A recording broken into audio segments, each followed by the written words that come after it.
viewers. I have Danny Rossi with me of The OutLiars. Danny was a frontman for Canadian band One for 15 years. Long time with that band, fronting that band, released 4 studio records, played hundreds of shows. He is with The OutLiars now, and they have just released their latest single and video for Light Me Up, Enjoy the Ride. And Danny, man, it's great to have you. Thanks for having me, buddy. I really appreciate it. Absolutely. It's a cool tune, man. Really cool video Thanks. too. It's real reflective of the time we're in, being all done remotely, right? Absolutely. Yeah. Yeah. Wow. It's pretty cool.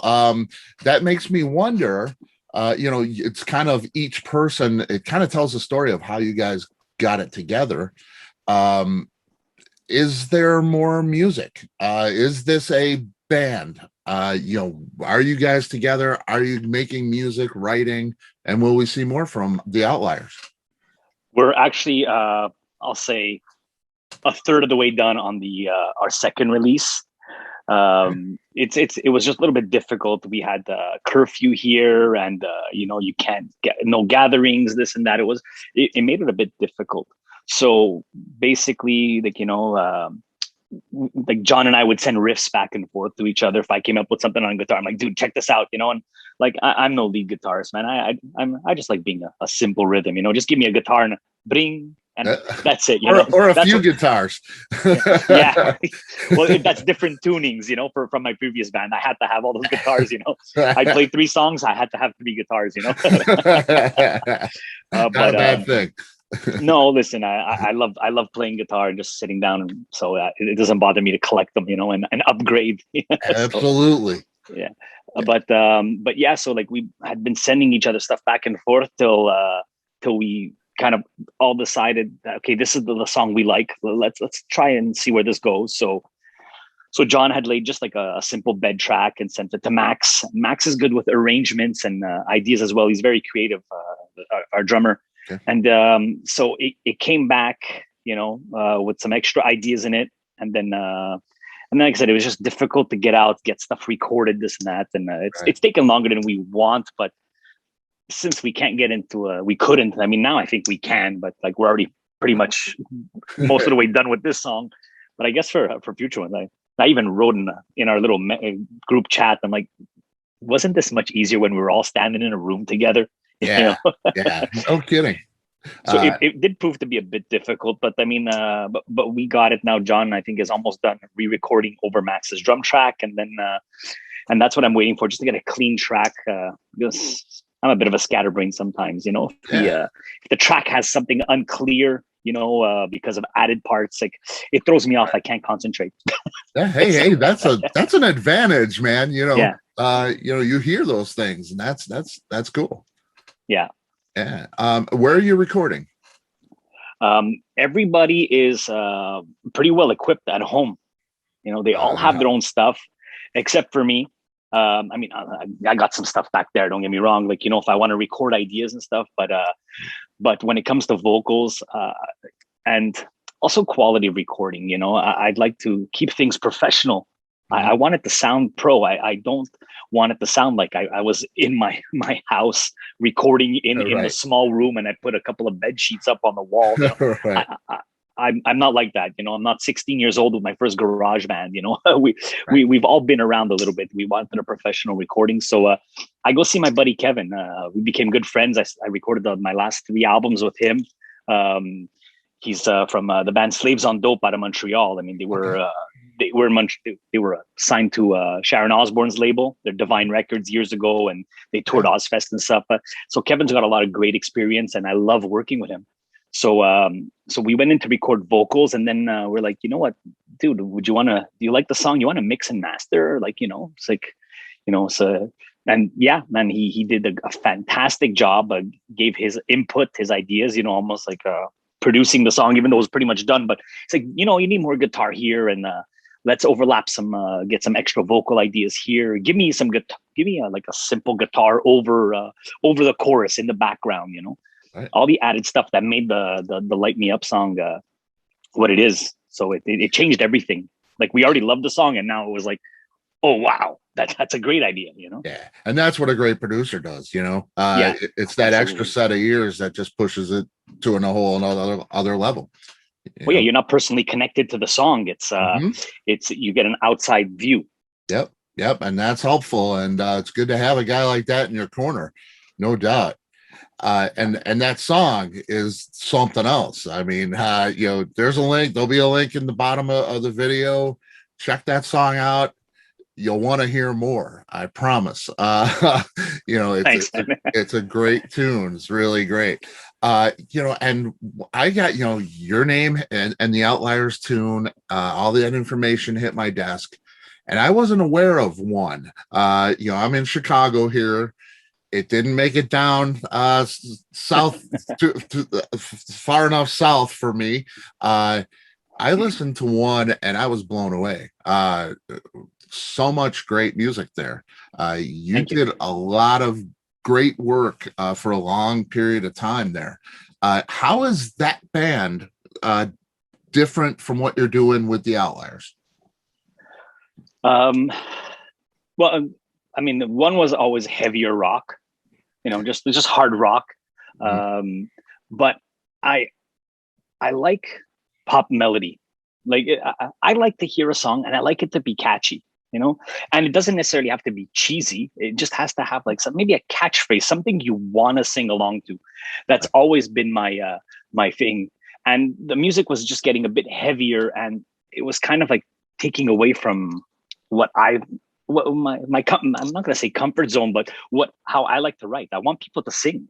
I Right. want people to sing. I don't think of small local bar. I think of arena. Yeah. What are people going to sing back? And that for me, that's so important, because you can have a good song, but it gets forgotten if people can't remember the hook. Right. And the hook is not only melody and music, but the lyrics. You want to get them to sing along with you, and that's how I like to write. I think it's more interesting. And don't get me wrong, not everything is going to be the best thing ever written, but why not throw it an extra chance Yeah. by incorporating all that into the formula? Yeah. Yeah. And I love to hear that melody and something that blends that hard rock with that hook and that pop melody Yeah. is always fun. No doubt. Oh, I think so too. Yeah, for sure. How are you guys going to release music? Are you going to release singles? That's kind of a thing. Now it's a little more inviting with streaming and everything. Or will you put an EP together or possibly a full length? We are taking it one step at a time. I'll be honest with you. We are all just enjoying ourselves. We've all Nice. been through so much with former bands and Mhm. and all this, and sometimes all the crap it comes with. Right. We're having fun, That's and great, man. there's no stress, no pressure to release or tour. Would we all do it? Yeah.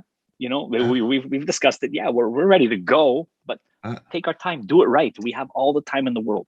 I that's mean, awesome, man. because having fun for the first time in a long time, I'm having so much fun just when I pick up my instruments and or singing melodies, and the voice too. It's fun, and it's that fun where you're frustrated you can't come up with that right part of the song, and you keep working at it. Give it a break for a week, come back to it. It's fun again. It's fun because That's you're great. doing it, but it doesn't have to be done now when you're not happy with the final result. We took our time. Example, the first mix, Max didn't like I think there was some reverb on the snare.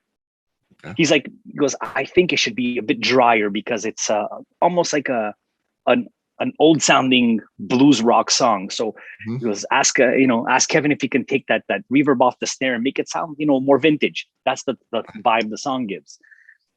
We're not in a rush. It doesn't have to come out, last week. It's Right. we wait a week, we wait a week. We're like, okay, fine, and we got what everybody wanted in every aspect of the song, and we're all happy with it, which is at the end of the day so important. Oh man, it really is because that's how bands stay together too. Yeah, And it comes through in the music. I know it does.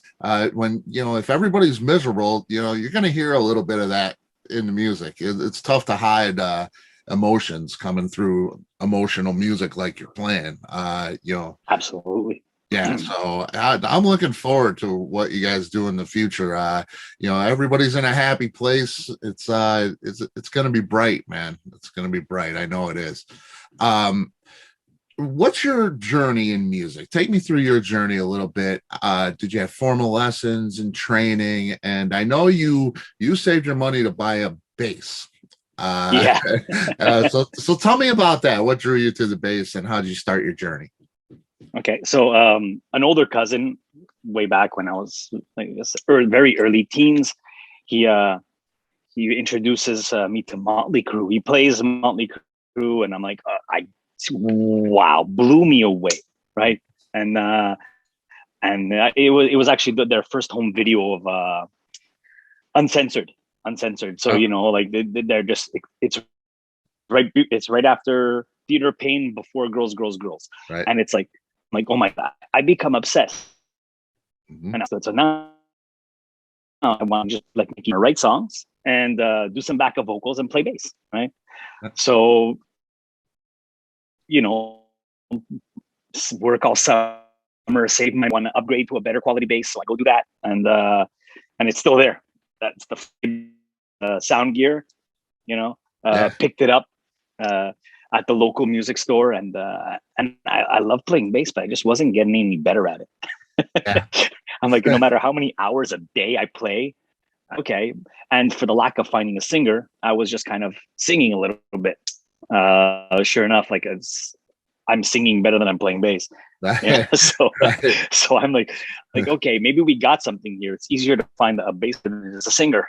And Mhm. then I just embraced it. I embraced every moment I get to help write songs. I'm also writing all the lyrics and whatnot. This is great. I get to present it by singing it. Right. It was surreal almost for me.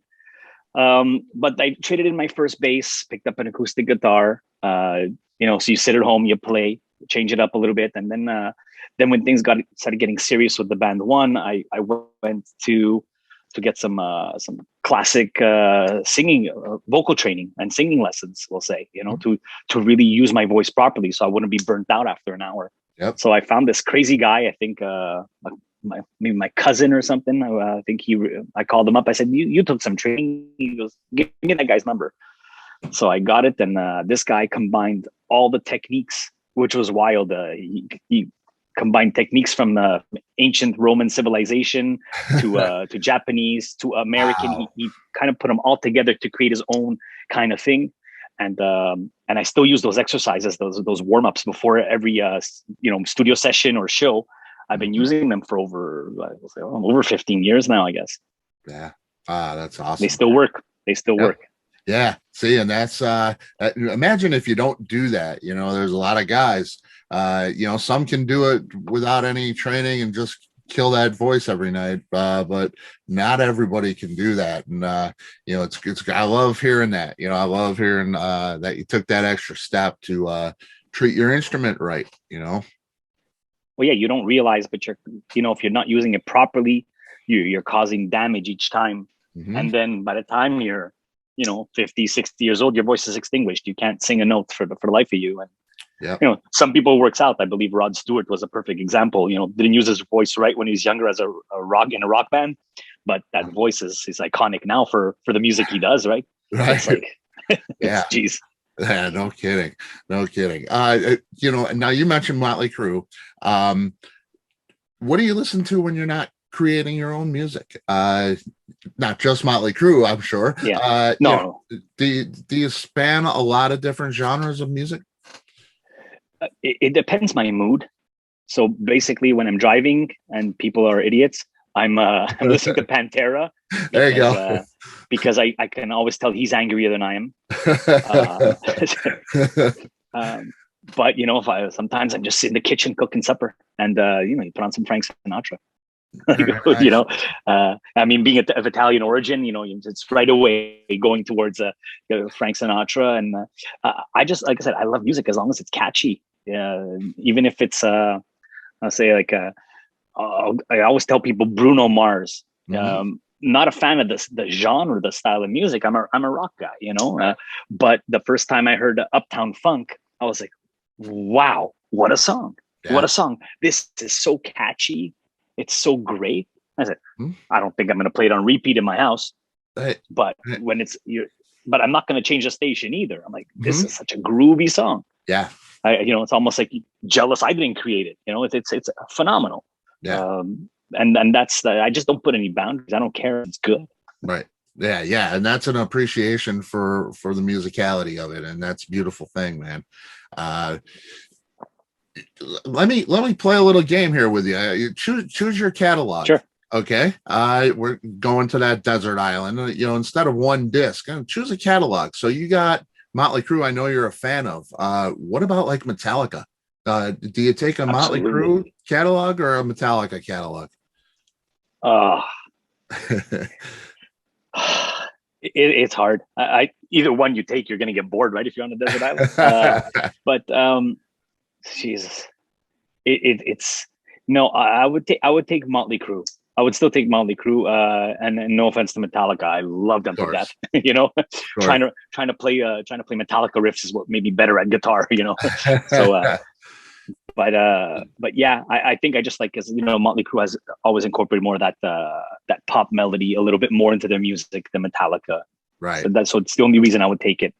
And that is that is your it's really personal for you with Motley Crue. Obviously, with the background you got there, Oh yeah. And I saw a photo of you, a concert photo. I would imagine it was with one. You had a wristband with Motley Crue on it.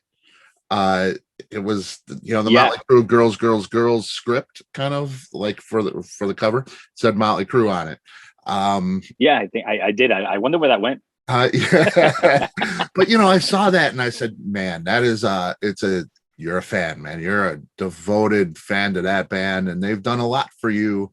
Musically, I would say, that the influence of them is really heavy in your life.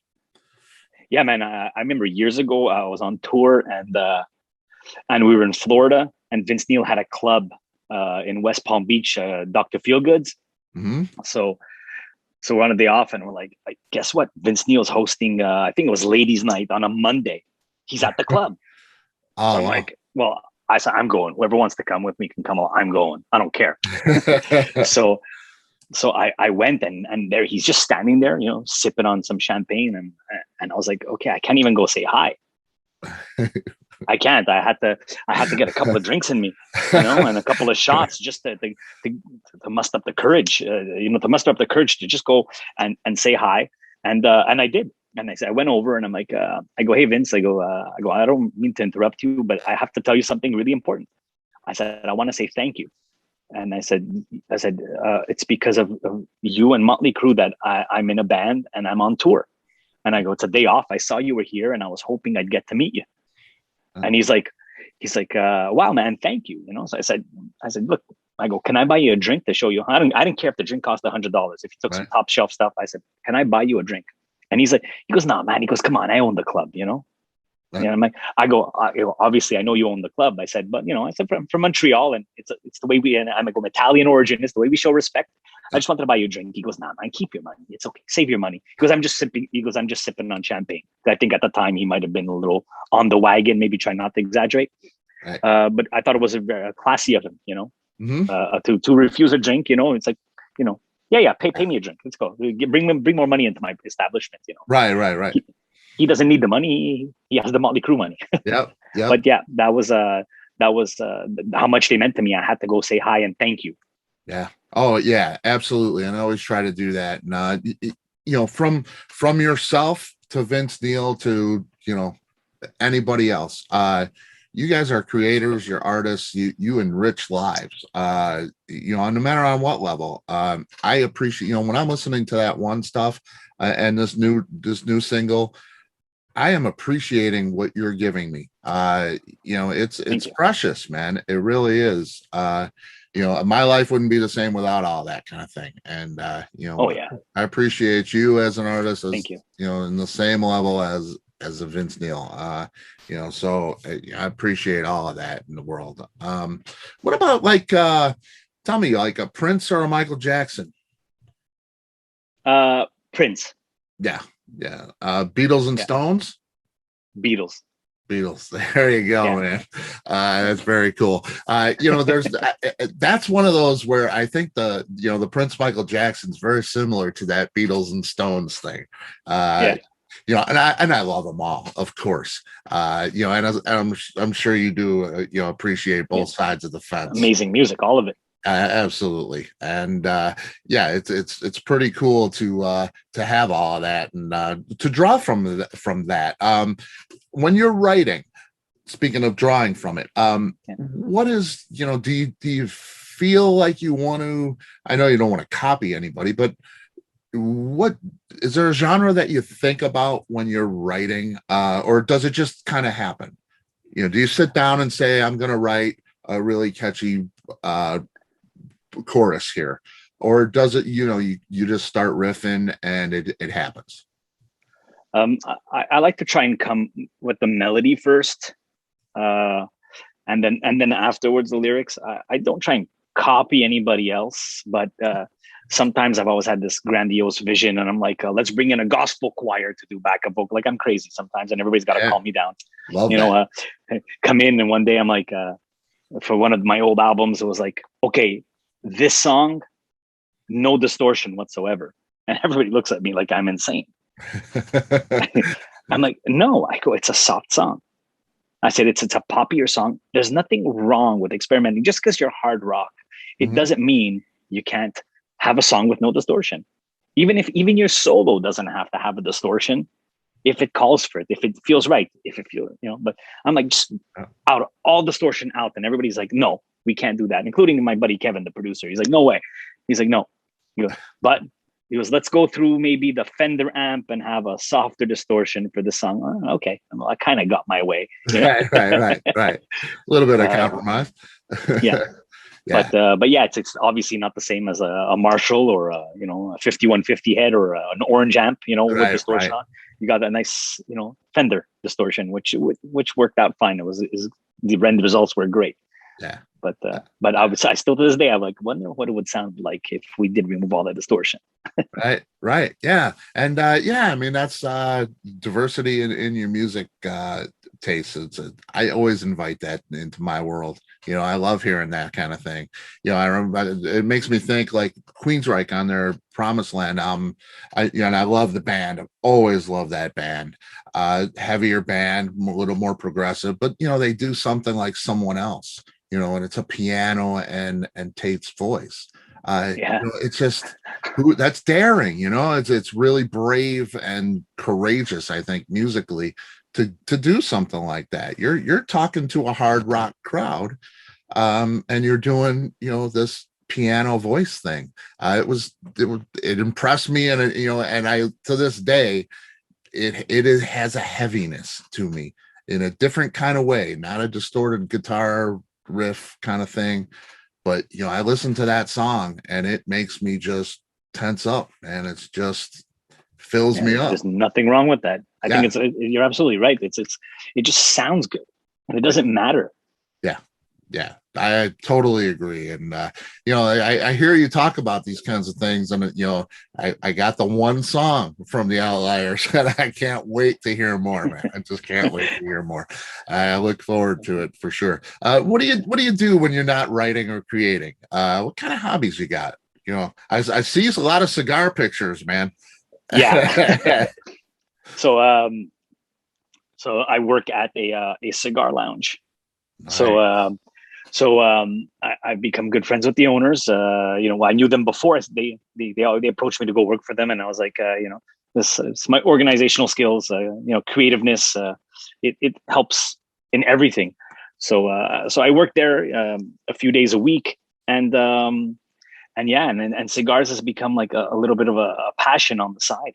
Yeah, it's a lot of fun, and I don't want to abuse because of my voice, right. but a nice cigar, and like anything, when you dive in and you learn about something, and cigars is just something else. You learn how the process. It's so long to get a cigar, and a nice rolled Cuban will have passed through, example, 200 sets of hands before you put it in your mouth and smoke it.